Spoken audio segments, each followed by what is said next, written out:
کروں مگر اس معنی کے لیے میں پورے مجمع پھر توجہ چاہتا ہوں، پھر میرا کلیجہ ہوگا، آپ کی ہتھیلی ہوگی۔ قبلہ قاسم قزوینی صاحب کی کتاب فاطمہ من المہد الی اللحد سب کچھ وہیں سے اٹھا کے پڑھا ہے، در بدر جاننے کی ضرورت ہے، اسی کتاب میں سب جب گھٹ آپ کو مل جائے گا۔ انہوں نے ایک نام لکھا، کیا؟ المبارکہ۔ امام نے فرمایا بی بی کا نام کیا ہے؟ مبارکہ۔ مبارکہ کسے کہتے ہیں؟ برکتوں والی بی بی، برکتوں والی بی بی، برکتوں والی بی بی۔ قاسم قزوینی نے کہا مجھے نہیں پتا آپ اپنی فضیلت سن کے کتنا مچ لیں گے، میں لفظ نظر کرنے جا رہا پر یہی مانا، فاطمہ ہو گیا، صدیقہ ہو گیا، مبارکہ سن لو۔ انہوں نے لکھا کہ مبارکہ برکتوں والی بی بی، اور پھر انہوں نے 2 پیج پہ تاریخ لکھی۔ انہوں نے کہا شہزادی کے دروازے پہ روئیے گا نہیں، کلیجہ نکال رہا ہوں، ہتھیلی پر رکھ رہا ہوں، دونوں ہاتھ ہوا میں بلند ہوں گے نوجوانوں۔ انہوں نے کہا دروازہ جلایا، امام حسن کو قتل کر دیا، امام حسین کو قتل کر دیا، بنی امیہ آئے، انہوں نے اولاد کو مارا، انہوں نے زہرا کے چاہنے والوں کو، اس کے بعد بنی عباس آئے، بنی عباس کی مصیبتیں، بنی عباس کے ظلم بنی امیہ سے کم نہیں تھے، انہوں نے زہرا کے چاہنے والوں کو مارا، شہزادی کے چاہنے والوں کو مارا۔ بنی عباس کے بعد یہ سارے بادشاہ ہیں، صلاح الدین ایوبی تک انہوں نے لکھا کہ صلاح الدین ایوبی نے زہرا کے چاہنے والوں کو قتل کیا، مارتے رہے۔ وہ لکھتے ہیں، قاسم قزوینی جیسی شخصیت لکھتی ہے، وہ لکھتے ہیں کہ زہرا کے چاہنے والوں کو قتل کر دیا گیا، مارا گیا۔ وہ صلاح الدین ایوبی تک رک گئے کیونکہ کتاب وہیں تک لکھی گئی، مگر اس کے بعد بھی اگر آپ آ جائے، ملا عمر نے مارا، لادین نے مارا، صدام نے مارا، آج تک آ جائے، 8 روز پہلے تک چلے جائے تو بچوں کو مار دیا گیا۔ 1400 سال قاسم قزوینی نے لکھے ہیں فکرے، 1400 سال ہو گئے، زہرا کے چاہنے والوں کو مارا جا رہا ہے، نسل کو قتل کیا جا رہا ہے، چاہنے والوں کو مٹایا جا رہا ہے، مگر اس کے بعد بھی زہرا کے چاہنے والے کم نہیں ہوتے، زہرا کے چاہنے والے کم نہیں ہوتے، زہرا کے چاہنے والے کم نہیں ہوتے۔ وہ لکھتے ہیں کہ دنیا میں اس وقت تک زہرا کے چاہنے والے موجود رہیں گے جب تک کہ زہرا کا نام المبارکہ ہے،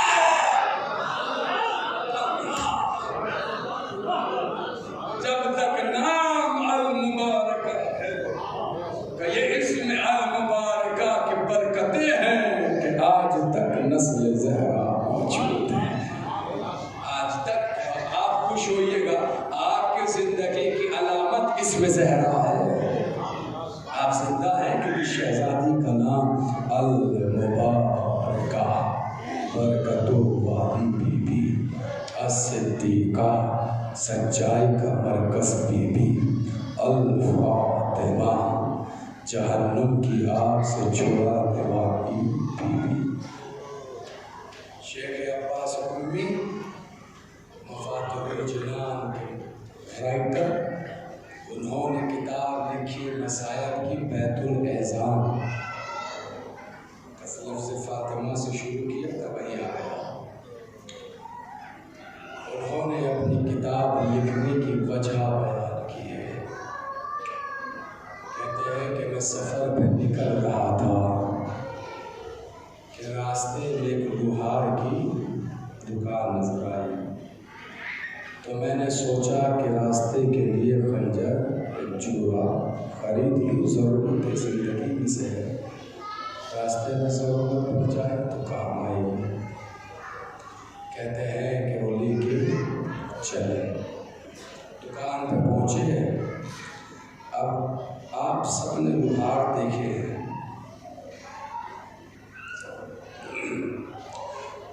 لوہار کرتا کیا ہے؟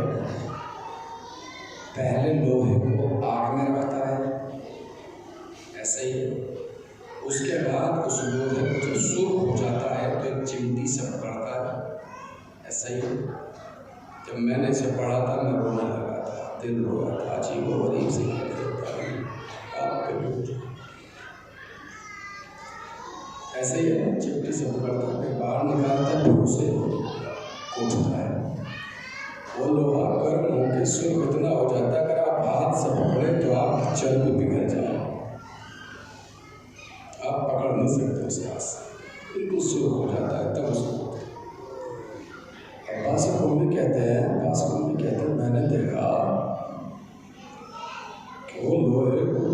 آگ میں سرخ کرتا تھا اور اسے اٹھانے کے لیے کسی چمٹی کا استعمال نہیں کرتا تھا، بلکہ وہ ہاتھ ڈالتا تھا، لوہے کو پکڑتا تھا، نکالتا تھا اور پھر اسے لوہات ہی سے پکڑ کے کوٹتا تھا۔ مجھے بڑا تعجب ہوا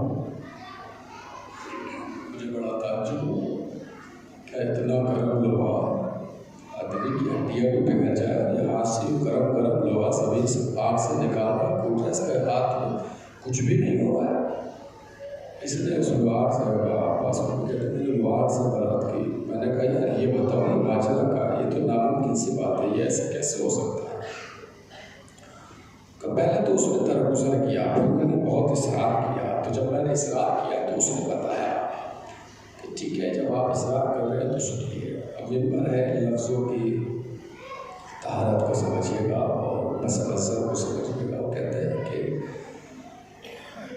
بارش ہو رہی تھی، میں اپنے کام میں لگا ہوا تھا کہ خاتون آئی،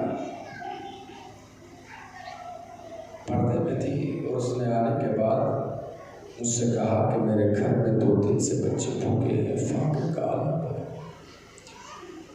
ان کی رو تو میری مدد کر دے۔ اب سمجھدار لوگ ہیں، کہتے ہیں کہ میں نے اس خاتون سے بدلے میں اس کی عصمت کا سودا کرنا چاہا، میں نے اس کی عصمت کا سودا چاہا۔ کہتی ہے وہ خاتون ناراض ہو کے چلی گئی، دل سنبھالو۔ کہتے ہیں کہ پھر کچھ دیر گزر گئی، کافی دیر کے بعد وہ بیوی پھر آئی، اور آنے کے بعد اس نے کہا کہ اگر میرے بچے 2 دن سے بھوکے نہ ہوتے تو میں کبھی دوبارہ تیری دہلیز پہ نہ آتی۔ لوہار کہتا ہے میں نے پھر وہی سوال دہرایا، کہ جیسے ہی میں نے سوال دہرایا تو اس نے پلٹ کے مجھ سے کہا تو جو مجھ سے سوال کر رہا ہے تو جانتا ہے میں کون ہوں؟ کہا کون ہے؟ آواز آئی میں سید زادی ہوں، میں نسل زہرا سے ہوں۔ جیسے یہ کہا نا کہ میں نسل زہرا سے ہوں، لوہار کہتا ہے میرے بدن میں کٹکٹاہٹ طاری ہو گئی،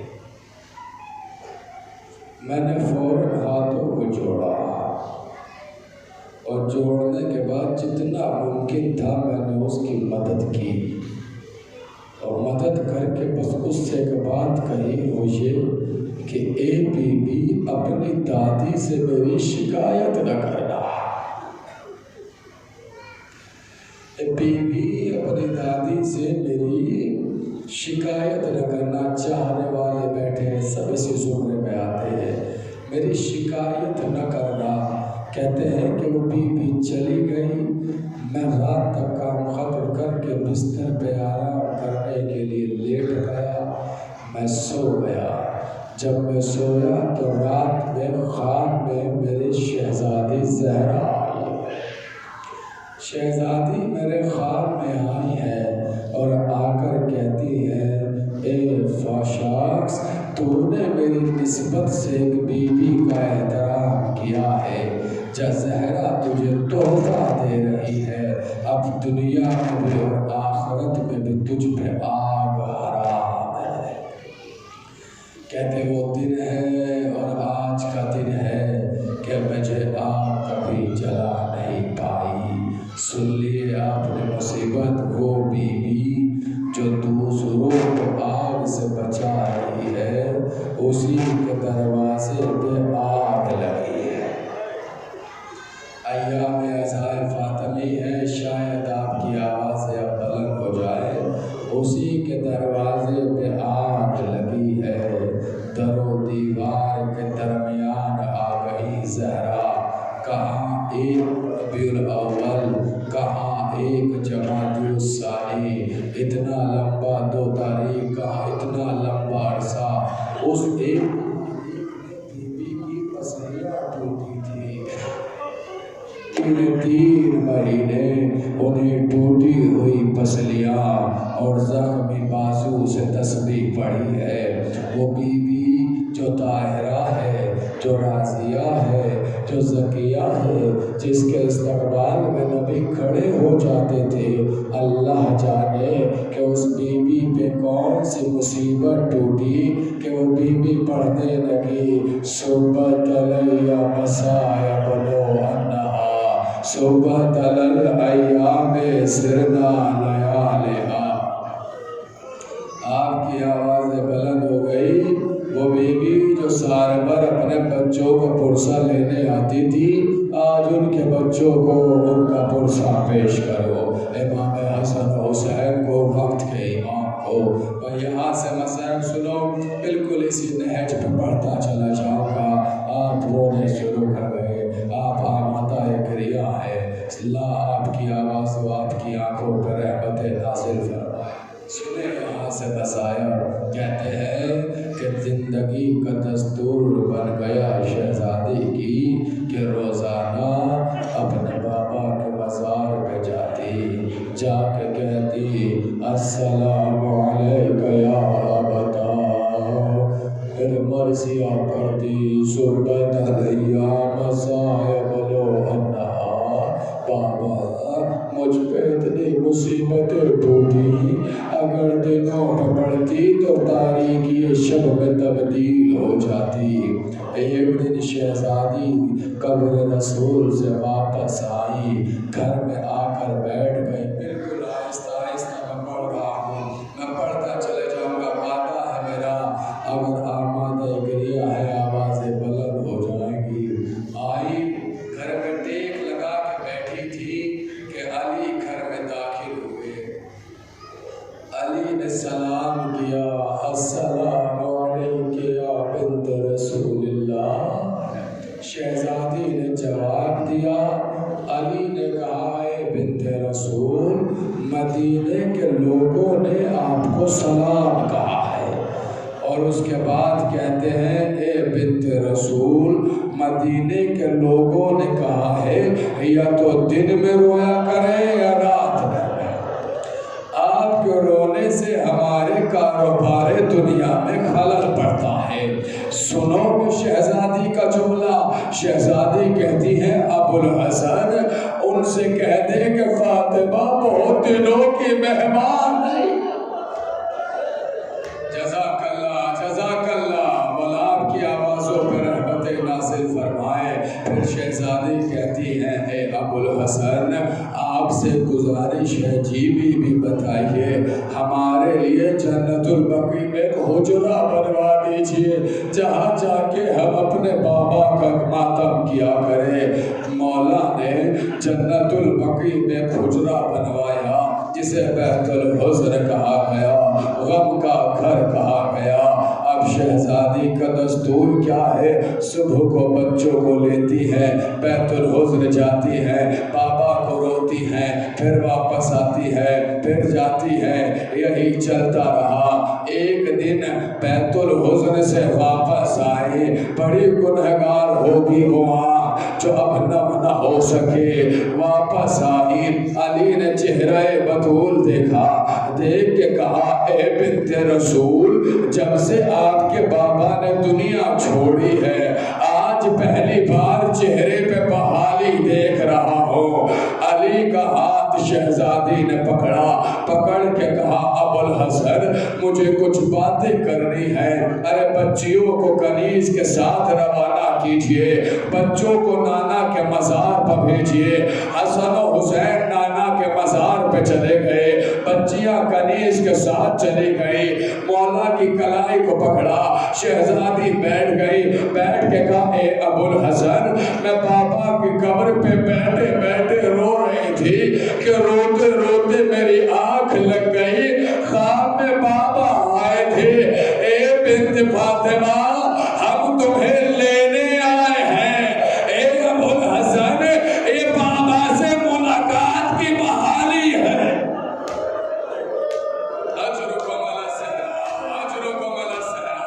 مولا آپ کی آوازوں پہ رحمت نازل فرمائے، مولا آپ کی آنکھوں پہ رحمت نازل فرمائے۔ سنے کے فکرے علی نے کہا بھائی ہاں فاطمہ اب تم ہمیں چھوڑ کے چلی جاؤ گی، یا علی کچھ وصیتیں کرنا چاہتی ہوں، آہستہ آہستہ بس اسی طرح پڑھوں گا کیونکہ کچھ دیر پڑھنے ہیں آپ رو گئے ہیں۔ جی بولیے بنت رسول یا ابوالحسن اپنے ہاتھ سے غسل دیجیے گا، آپ کفن پہنائیے گا، آپ دفن کیجیے گا۔ ایک وصیت۔ دوسری وصیت، میرے دشمنوں کو میرے جنازے میں آنے نہ دینا۔ تیسری وصیت، اے ابوالحسن اگر بچوں سے کوئی چیز سرزد ہو جائے تو انہیں ڈانٹیے گا نہیں کہ انہیں ماں کی کمی کا احساس ہو۔ علی کہتے ہیں بنت رسول آپ کے بچے عصمت کا پیکر ہیں، خطا سرزد کا امکان ہی نہیں۔ آخری وصیت، اے ابوالحسن مرنے کے بعد ہمیں بھول نہ جانا، ہماری قبر پہ آتے رہنا۔ علی نے کہا بنت رسول آپ کوئی بھولنے والی ہے، ارے میں آتا رہوں گا۔ زہرا کی وصیت مکمل ہوئی، علی کی وصیت شروع ہوئی، ختم ہونے جا رہے ہیں مصائب۔ اب آنکھیں آمادہ کیجیے گا۔ اب علی نے کہنا شروع کیا، اے بنت رسول میری پہلی وصیت یہ ہے کہ میں آپ کو بہا کے اپنے گھر لایا تھا، جو آپ کی خدمت کا حق تھا وہ ادا نہ کر سکا، اپنے بابا سے میری شکایت نہ کرنا۔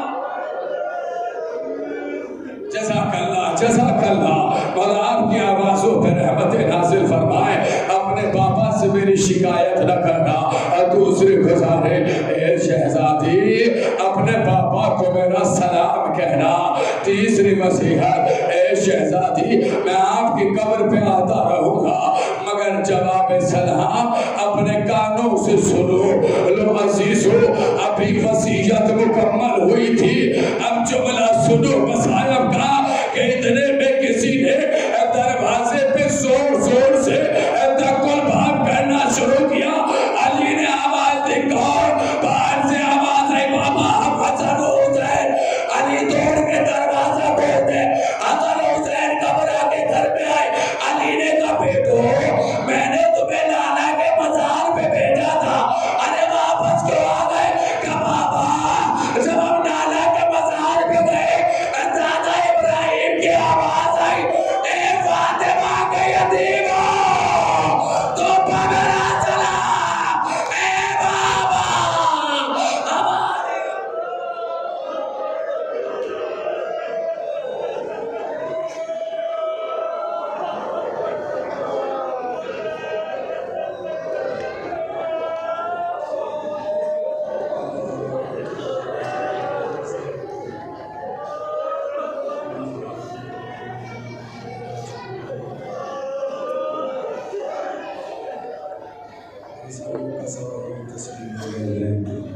ماتم حسین۔